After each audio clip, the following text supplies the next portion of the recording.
Good morning and जय students.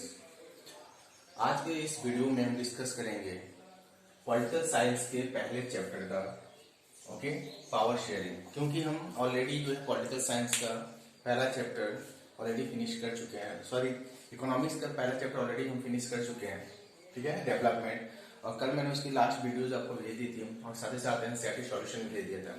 उम्मीद है कि आप उसको पूरा कर चुके होंगे और आज मुझे आप शाम तक अपने जो है इकोनॉमिक्स के चैप्टर का नोट्स और क्वेश्चन आंसर आप नोट्स बुक के आप इमेजेस मेरे पास भेजेंगे। तो चलिए आज शुरू हम करते हैं। आज का डेट है 8 मई 2020, डे फ्राइडे। पॉलिटिकल साइंस का पहला चैप्टर पावर शेयरिंग। ओके, तो सबसे पहले हम जानेंगे कि इस चैप्टर में हम क्या करने वाले हैं। पावर शेयरिंग, जैसा कि नाम ही से पता चला कि पावर को शेयर करना। ओके, पावर को शेयर करना, क्योंकि पावर जो होती है, जैसे फॉर एग्जांपल आपकी फैमिली को एक एग्जांपल हम लेके चलते हैं। फैमिली में क्या है, सबके अलग अलग पावर शेयर किए गए हैं। आपके पापा जो है, ये जो बड़े घर के गार्जियंस हैं, जो भी हैं, मेल पर्सन है, फीमेल, कोई ना कोई ऐसा होगा जो इनकम जनरेट करता है, ठीक है। उसके बाद घर की जिम्मेदारियां, ठीक है, जमीन की जिम्मेदारियां, खेती की जिम्मेदारी, सबको जो पावर को डिस्ट्रीब्यूट किया गया है। जहां पे पावर शेयर किया जाता है वहां पे ये देखा गया है दुनिया में कि वहां पे डेवलपमेंट अच्छे तरीके से होता है। इसके पहले, ठीक ना, तो पावर शेयरिंग जो है बहुत ही इंपॉर्टेंट रोल प्ले करता है डेवलपमेंट में, खासकर डेमोक्रेसी में, ठीक है। अब हम पावर शेयरिंग को हम दुनिया में जानते हैं कि 3 तरह के सिस्टम्स होते हैं, पाए जाते हैं, पाए गए, है ना, जिसके तहत दुनिया चलती है। उसमें पहला है आपका मोनार्की, सेकेंड डिक्टेटरशिप और थर्ड डेमोक्रेसी, ठीक है ना। मोनार्की सिस्टम क्या है? राजतंत्र, जिसे कहते हैं राजाओं का शासन, ठीक है ना। यहाँ पे मोनार्की सिस्टम जब राजा हुआ करते थे, जब राजतंत्र हुआ करता था, पूरी दुनिया जो है राज्यों में विभाजित हुआ करती थी, जब नेशन थ्योरी नहीं थी, एक देश नहीं हुआ करता था, ठीक है ना। तो उस समय छोटे छोटे राज्य से हम अगर देखें, आजादी से पहले, ठीक ना, अंग्रेजों के आने से पहले हम छोटे छोटे राज्यों में कहीं महाराणा प्रताप रूल कर रहे थे, कहीं चौहान रूल कर रहे थे, कहीं परमार रूल कर रहे थे, कहीं मौर्य रूल कर रहे थे। तो अलग अलग समय में अलग अलग राजा अपने अलग अलग एरिया में रूल किया करते थे, है ना। उनके लिए उनकी अपनी एक सिस्टम अपने राज्य के लिए हुआ करती, चाहे वो इकोनॉमिक सिस्टम हो चाहे सोशल सिस्टम हो, ठीक है, उनके लिए अलग रूल एंड रेगुलेशन हुआ करता था। तो मोनार्की सिस्टम में पावर कहाँ होता है? मोनार्की सिस्टम में पावर हमेशा ग्रुप में होता है, ग्रुप। और ये ग्रुप कौन होता है? ग्रुप हमेशा राजा और उसकी फैमिली होती है, राजा या रानी, ठीक ना। या तो डेंसिटिकली इसमें जो है राजा जो है इसमें पावर ट्रांसफर होता है, यानी कि राजा अगर चला गया तो उसके बाद पावर किसके हाथ में जाएगी? उसी की फैमिली में, उसी से फैमिली या उसके रिलेशन में जो भी होगा, ठीक ना, उसके रिलेशन या उसकी फैमिली में ही पावर ट्रांसफर होगी, ठीक है। तो और ये डेंसिटिकली होता चला जाएगा। तो पावर हमेशा कहाँ? एक ग्रुप, एक फैमिली के पास है, उससे बाहर कभी ऐसा नहीं, कोई ऐसा आपने नहीं देखा होगा कि किसी राजा राजा के मरने के बाद, जैसा दशरथ को देखा, दशरथ के मरने के बाद राम राजा बने, उनके बाद उनके लड़के लव कुश राजा बने, ठीक ना। अगर बाबर देख लो तो उसका हुमायूं बना, फिर अकबर बना, फिर ऐसे बनते चले गए, ठीक ना। तो इसी तरह से हम देखें तो डेंसिटी रूल में हमेशा पावर जो होती है फैमिली में ट्रांसफर होती है, रिलेशन में। अगर कोई फैमिली में कोई नहीं है तो कोई रिलेशन का ही उसका, चाहे चाचा, चाहे मामा, चाहे जो भी अगर रिलेशन का है, वो वहां पे पावर में आता है। तो मोनार्की सिस्टम में फैमिली में पावर एक ग्रुप में, उसको ग्रुप कहेंगे क्योंकि इंडिविजुअल एक पास आदमी के पास नहीं है। तो मोनार्की एक सिस्टम हुआ करता था। अभी भी बहुत सारे ऐसे देश हैं जहाँ मोनार्की सिस्टम पाया जाता है। अभी कुछ समय पहले तक नेपाल में मोनार्की सिस्टम था। अभी भी जो है आपको मान लीजिए कि अरबियन कंट्रीज में, जो गल्फ कंट्रीज है, यूएई, वहां पे आपने सुना खलीफा होते हैं, राजा होते हैं, वहां पे भी ये डेंसिटी फॉलो होता है। अभी दूसरे दुनिया में 2-4 ऐसे देश हैं जहां पे मोनार्की सिस्टम पाए जाते हैं। लेकिन एक ये सिस्टम था जो कभी पूरी दुनिया में हुआ करता था, ठीक है। दूसरा सिस्टम जो है वो डिक्टेटरशिप का है। डिक्टेटरशिप एक ऐसा सिस्टम है जिसमें पावर इंडिविजुअल एक आदमी के हाथ में होता है। और ऐसा नहीं है कि वो आदमी अगर चला जाए तो हमेशा जो है पावर जो है उसी के फैमिली के पास जाए, बल्कि कभी कभी ये पावर जो होता है इसका कोई एरा नहीं रहा है। जैसे इसका एक एरा था, एक समय था जब ये हुआ करता था मोनार्की सिस्टम, लेकिन डिक्टेटरशिप का कभी कोई एरा नहीं रहा है, ठीक ना। बल्कि चूंकि ये पावर, इसमें पावर हमेशा इंडिविजुअल आदमी के हाथ में होती है, एक आदमी के हाथ में होती है, उससे वो बाहर नहीं जाता। जैसे किम जोंग नॉर्थ कोरिया का, ठीक ना, सद्दाम हुसैन इराक का था, कुछ समय पहले पाकिस्तान में परवेज मुशर्रफ ने डिक्टेटरशिप चलाया, ठीक ना, शासन सबको भंग करते हुए राजा बन गया।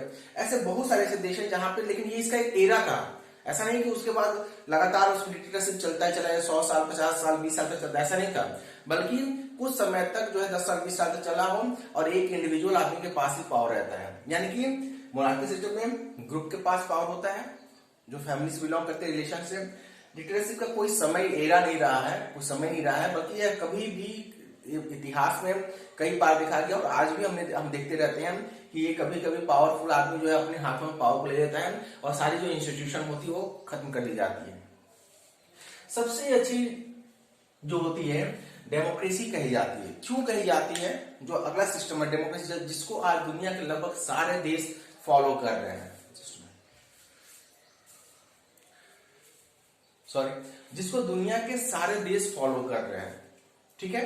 तो डेमोक्रेसी पहले क्या था? सबसे पहले मोनार्की सिस्टम हुआ करता था और आज क्या है, लगभग हम कह सकते हैं कि मोर देन 90% जो कंट्रीज हैं आज के 90 के 95% कंट्रीज वो डेमोक्रेटिक कंट्रीज हैं। तो डेमोक्रेसी में ऐसी कौन सी विशेषता थी, कौन सी अच्छाई थी जिसकी वजह से जो है आपने पूरी दुनिया ने इसको एक्सेप्ट करना शुरू किया? तो सबसे पहली बात यह है कि जेफरसन ने देखा कि मोनार्की सिस्टम और डेमोक्रेसी में पावर शेयर नहीं होता, यहाँ पावर एक ही आदमी के पास होता है या एक ग्रुप के पास होता है। उसके उलट इसके बिल्कुल अपोजिट में जो डेमोक्रेसी की जो कॉन्स्टिट्यूएंट यूनिट्स होती हैं वो अलग अलग होती हैं, उसको पावर को शेयर किया जाता है। वो क्या है? लेजिस्लेचर, एग्जीक्यूटिव एंड जुडिशरी, ठीक ना। किसी भी देश के डेमोक्रेटिक सिस्टम में आप चले जाएं, जो डेमोक्रेटिक कंट्रीज हैं वहां पे उनके पावर को 3 इंस्टीट्यूट में जो उनकी यूनिट होती है डेमोक्रेसी की उसमें डिवाइड किया गया। लेजिस्लेचर क्या होता है?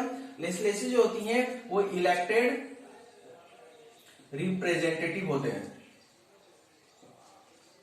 इलेक्टेड रिप्रेजेंटेटिव, जिसमें एमएलए, एमएलसी, एमपी, ठीक ना, प्रधान आपके। तो ये जो अलग अलग जो आप पढ़ेंगे, जब अगला चैप्टर का फेडरल सिस्टम आएगा उसमें हम डिस्कस करेंगे कि किस तरह से जो है उसके कॉन्स्टिट्यूएंट यूनिट से कौन कौन से पार्ट होते हैं वो पढ़ेंगे हम। पहले इसमें देखेंगे लेजिस्लेचर यानी कि रिप्रेजेंटेटिव, यानी कि इलेक्टेड रिप्रेजेंटेटिव, चुने हुए प्रतिनिधि, जो हम कहां शुरू करते हैं? रूट लेवल से, लोकल लेवल से ग्राम प्रधान का चुनाव करते हैं, एमएलसी का चुनाव होता है, एमएलए का चुनाव होता है और एमपी का चुनाव होता है, स्टेट लेवल से और सेंट्रल लेवल तक। तो एक लेजिस्लेचर होता है, इसका काम होता है नियम कानून को बनाना। अगला होता है एग्जीक्यूटिव। एग्जीक्यूटिव कौन से होते हैं? ऑफिसर्स होते हैं, है ना। जितने भी अधिकारी होते हैं, जो सरकारी कर्मचारी होते हैं उनको हम एग्जीक्यूटिव कहते हैं। जैसे आपका डीएम, एसपी, कानूनगो, चपरासी, कोई चपरासी से लेकर डीएम तक, है ना, ये सारे एग्जीक्यूटिव्स में आते हैं, ठीक ना। तो जो है इसको हम आगे जब पढ़ेंगे तो पॉलिटिकल साइंस में हम उसको पूरा देखेंगे, इनका टर्म क्या होता है, कैसे इनका चुनाव होता है, इनकी क्या होती है, क्या इनमें फर्क होता है। अभी मैं आपको शॉर्ट में, चूंकि चैप्टर में इसमें इसके बारे में फोकस नहीं है, ठीक ना, तो मैं थोड़ा आपको एक्स्ट्रा इसमें बता रहा हूँ। एग्जीक्यूटिव क्या होते हैं? ऑफिसर्स, ठीक ना। इनका क्या काम है कि जो रूल एंड रेगुलेशन यहाँ पे बनेगा उसको इम्प्लीमेंट कराना, ठीक ना। जैसे कि अभी सीए बना, मान लीजिए सीए बना, एनआरसी के लिए इतना हुआ, जब ये कोई कानून, जैसे अभी ट्रिपल तलाक बना, तो ट्रिपल तलाक के अगेंस्ट जो रेवोल्यूशन लाया गया, ठीक ना, उसके खिलाफ कानून कहाँ पास हुआ? संसद में। किसने किया? लेजिस्लेटिव ने, इलेक्टेड रिप्रेजेंटेटिव ने। लेकिन उसको लागू जब करने की बात होगी तो ग्राउंड लेवल पे लागू कौन करेगा? ऑफिसर्स करेंगे, डीएम उसको सर्कुलेट कराएगा। कोई प्रॉब्लम होगी तो डीएम या थानेदार या एसपी, ये लोग इसको देखभाल करेंगे। एग्जीक्यूटिव। जुडिशरी, तीसरा कॉन्स्टिट्यूटिव यूनिट जो होता है डेमोक्रेसी का, वो क्या होता है? वो होता है कि कोई भी प्रॉब्लम हो समाज में, चाहे दो लोगों के बीच का हो, ठीक है, दो समाजों के बीच का हो, दो धर्मों के बीच का हो, दो एरियाओं के बीच का हो, सरकार, यहां तक कि सरकार के लोगों के साथ लड़ाई हो या सरकार टू सरकार, गवर्नमेंट टू गवर्नमेंट, कोई भी अगर कंफ्लिक्ट होता है तो वो लोग कहां जाएंगे? जुडिशरी के पास जाएंगे, ठीक ना। तो कहने को तब ये हम आगे देखेंगे कौन पावरफुल है, किसको कितनी पावर दी गई है, ठीक ना। लेकिन कहने तो क्या है कि डेमोक्रेसी में आप देख रहे हो कि पावर को शेयर किया गया, हर किसी के जिम्मे यूनिट्स बनाई गई हैं, उसमें भी सब यूनिट्स हैं, ठीक है। लेजिस्लेचर में हम जाएंगे, सेंट्रल लेवल की गवर्नमेंट होती है, स्टेट लेवल की गवर्नमेंट होती है, फिर लोकल लेवल की होती है। एग्जीक्यूटिव में जाएंगे डीएम से लेके प्यून तक। जुडिशरी में जाएंगे, आपका सुप्रीम कोर्ट है, हाई कोर्ट है, लोकल जो आपका डिस्ट्रिक्ट कोर्ट होते हैं, है ना, और उसमें भी अलग अलग होते हैं। तो हम इसको बात करेंगे क्या पावर को आप रूट तक, नीचे तक, ग्राउंड लेवल तक शेयर किया गया है ना। इससे क्या होता है कि एक सिस्टम स्मूथली रन करता है और कंफ्लिक्ट होने के चांसेस कम होते हैं।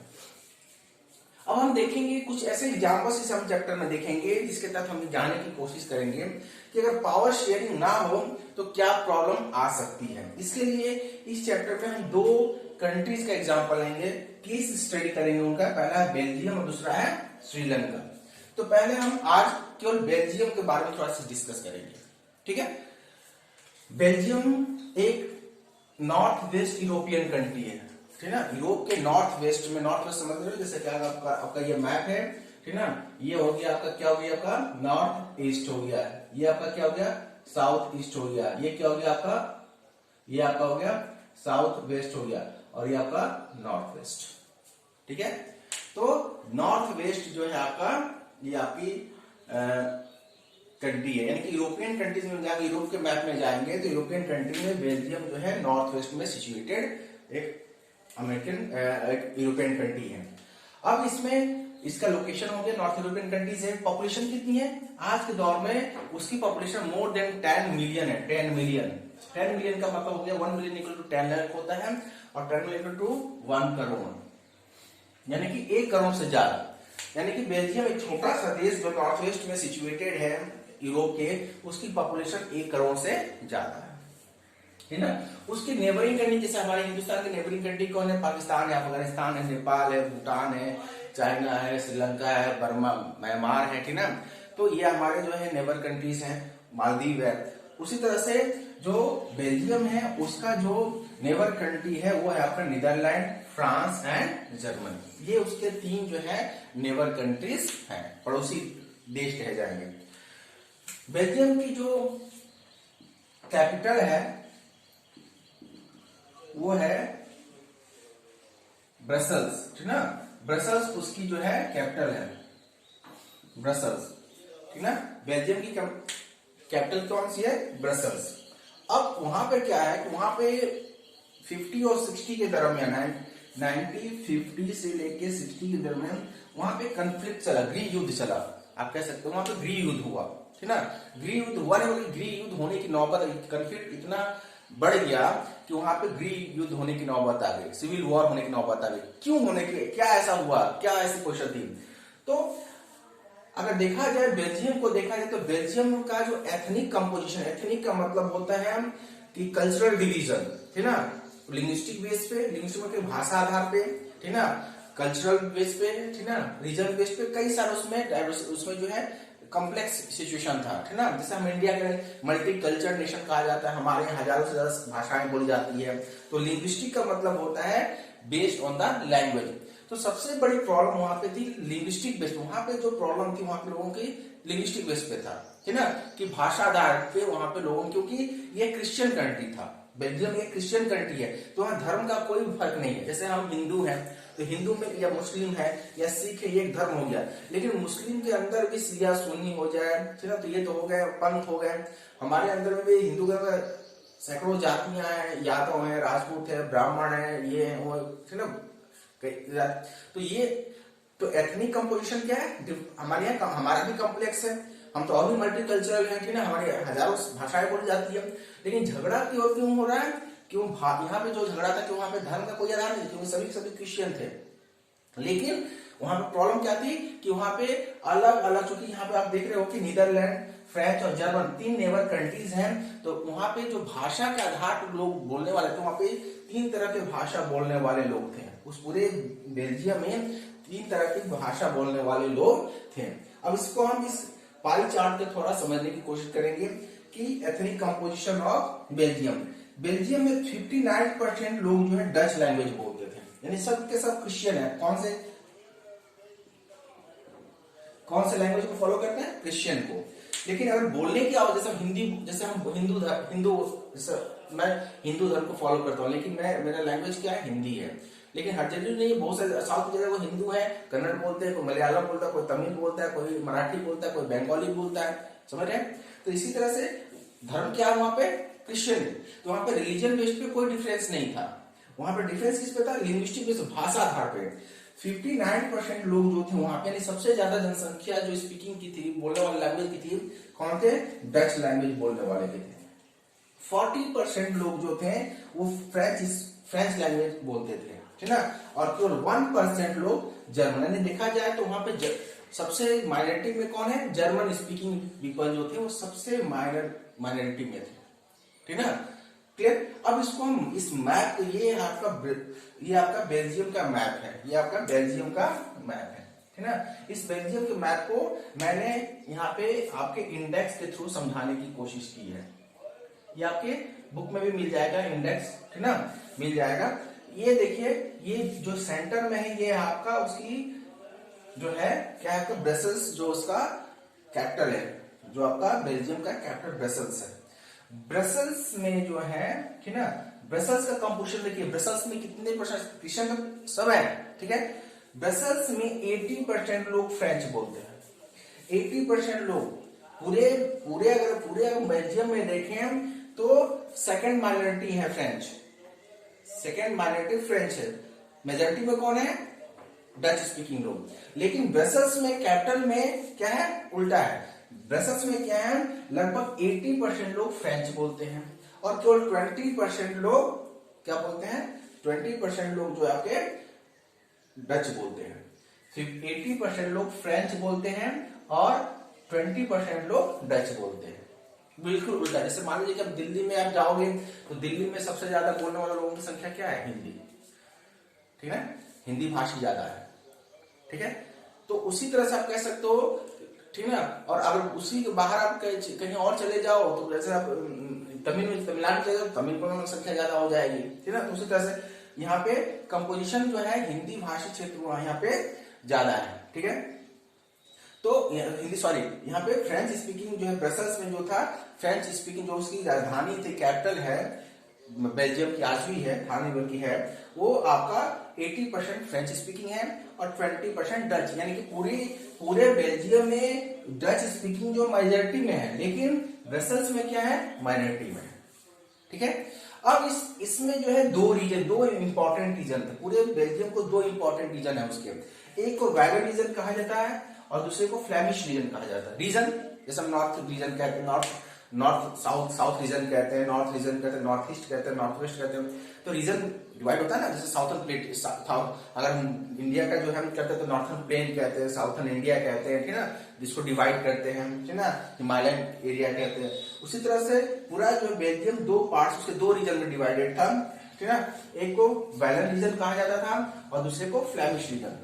अब वैलन रीजन जो था, वैलन रीजन में जो है आपके फ्रेंच स्पीकिंग, यानी कि 40% लोग, 40% लोग हमने यहाँ इस पाई चार्ट में देखा कि 40% जो फ्रेंच स्पीकिंग लोग थे वो इस वैलन रीजन में रहते थे। एक साइड देख रहे हैं आप, ठीक ना, एक साइड में। ऐसा नहीं कि इसमें लोग नहीं रहते थे, ऐसा नहीं, लेकिन इसमें अगर देखा जाए मेजॉरिटी देखा जाए तो वैलन रीजन में सबसे ज्यादा लगभग 40% लोग जो थे वो कहाँ पे थे, वैलन रीजन में। और फ्लेमिश रीजन में, जो फ्लेमिश रीजन का मैंने यहाँ पे इंडेक्स बनाया हुआ है डॉट डॉट का, ठीक ना, इस फ्लेमिश रीजन में डच स्पीकिंग लोग जो कितने परसेंट है, 59%। 59% लोग जो है इस फ्लेमिश रीजन में रहते थे, ठीक है। और केवल 1% लोग, केवल 1% लोग, 1% लोग ये आपके, जो मैंने इसको आपको क्वेश्चन मार्क से दिखाया है, ये जो एरिया है यहाँ पे जो है जर्मन स्पीकिंग लोग रहते थे। अब वहां पे प्रॉब्लम क्या हुई, वहां पे प्रॉब्लम ये हुई कि जो फ्रेंच स्पीकिंग लोग थे, हालांकि वो माइनॉरिटी में थे, लेकिन कंपैरेटिवली वो रिच थे, धनी थे।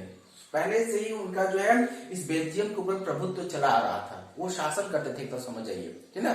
लेकिन जैसे अंग्रेज जब हमारे पे अंग्रेज राज करने आए तो क्या वो लाखों की संख्या में नहीं, वो मुट्ठी भर थे, लेकिन वो हमारे ऊपर रूल किया करते थे, ठीक ना, क्योंकि पावरफुल थे। आज भी अगर देखा जाए तो जो पावरफुल आपको पूरे हिंदुस्तान में 20-50 लोगों के जो फैमिलीज हैं वो पूरे हिंदुस्तान पर रूल करती है, जो कैपिटलिस्ट है, और या फिर आप उसको पॉलिटिक्स की दृष्टि से देख रहे हैं। तो यहाँ पे क्या आप देख रहे हो कि यहाँ पे फ्लेमिश रीजन में और वैलन रीजन में अलग अलग, वैलन रीजन में आपके जो है फ्रेंच स्पीकिंग और फ्लेमिश रीजन में आपके डच स्पीकिंग कितने हैं, 59%। और फ्लेमिश और वैलन रीजन में जो आपके फ्रेंच स्पीकिंग है वो 40% है ना, और फ्लेमिश रीजन में जो आपके डच स्पीकिंग है वो आपके 59% है, और 1% जो है आपके जर्मन है। ये कौन सा एरिया है, आप कह सकते हो ये ईस्ट साइड में है, ये आपके बेल्जियम के ईस्ट साइड में सिचुएटेड है। जर्मन स्पीकिंग थे। वहां पे प्रॉब्लम क्या क्रिएट हुई, वहां पे प्रॉब्लम ये हुई कि जो 40% लोग जो फ्रेंच थे, जो फ्रेंच स्पीकिंग थे, जो 40% जो लोग थे, ये पहले इस पूरे बेल्जियम पे उनका प्रभुत्व था, वो उन पे रूल किया करते थे, ठीक है। लेकिन समय समय जब धीरे धीरे समय चेंज हुआ और इनको भी पढ़ने का, नौकरी करने का अधिकार हुआ, तो मिडिल क्लास का जन्म हुआ, मिडिल क्लास आगे की तरफ बढ़ना शुरू हुआ। इससे क्या हुआ कि जब कोई पावरफुल होता है तो उसमें जो है कंपटीशन क्रिएट होती है। जैसे कि आज के समय में हमारे समाज में अगर देखा जाए, मैं स्ट्रेट फॉरवर्ड करता हूं, तो हमारे देश में जो है जो अपर कास्ट लोग हैं, चाहे ब्राह्मण हो, चाहे राजपूत हो, या जो भी हैं, वो जो नीचे कास्ट, जो लोअर कास्ट के लोग थे, उनको ऊपर रूल किया करते थे। आज जो प्रॉब्लम क्या है कि लोअर कास्ट लोग पढ़े लिखे हो रहे हैं, वो उनकी इनकम जनरेट हो रही है, और वो अब जो है अपने अधिकारों की मांग करना शुरू कर चुके हैं। इसलिए आप देखो समाज में ज्यादा कन्फ्लिक्ट होने शुरू हो चुके हैं, कन्फ्लिक्ट हो रहे हैं, ठीक ना। पहले इतना नहीं हुआ करता था, क्योंकि पहले उनको चूंकि पढ़े लिखे नहीं थे, उनकी इकोनॉमिक स्ट्रेंथ नहीं थी, नौकरी नहीं करते थे, तो उनके ऊपर जो आराम से जो अपर कास्ट के लोग थे रूल किया करते थे। लेकिन आज जैसे जैसे उनकी इकोनॉमी जनरेट हो रही है, पढ़ लिख रहे हैं, नौकरियां कर रहे हैं, ठीक ना, तो इंटेलेक्चुअल बन रहे हैं, वैसे वैसे अपने अधिकारों की मांग कर रहे हैं, और उसकी वजह से जो आप देख रहे हो कि कहीं ना कहीं आप कह सकते हो कि थोड़ा बहुत जो है क्लैश जो शुरू हो रहा है ना। तो यहाँ पे भी वही चीज होनी चाहिए कि जो यहाँ पे जो आपके फ्लेमिश रीजन में रहने वाले जो डच थे, जो कि सॉरी जो आपके फ्रेंच वाले जो रूल किया करते थे, और फ्लेमिश जो डच थे, जो कि संख्या में तो ज्यादा थे, संख्या में ज्यादा थे, लेकिन उनकी जैसा अगर हम बात कर लें कि अगर हम पूरे हिंदुओं की बात कर ले या पूरे हिंदुस्तान की बात करें, तो सबसे ज्यादा कौन है, 80% लोअर कास्ट के लोग हैं। आपको जान के हैरानी होगी कि पूरे हिंदुस्तान में लगभग 70 to 80% जो लोअर कास्ट, 20% ही अपर कास्ट लोग हैं। लेकिन अपर कास्ट लोग रूल किया करते थे 80% लोगों के ऊपर, क्योंकि इकोनॉमिकली स्ट्रेंथ थे, पढ़े लिखे हुआ करते थे शुरू से, ठीक है। आज भी ऐसा है, हालांकि अब वो उस वर्चस्व को अब जो है कहीं ना कहीं चुनौतियां मिल रही हैं, क्योंकि अब नीचे लोअर कास्ट के लोग भी इनलाइटेड हो रहे हैं, पढ़े लिखे हो रहे हैं, नौकरियां कर रहे हैं, बिजनेस कर रहे हैं, और उनकी इकोनॉमी भी जनरेट हो रही है, ठीक है।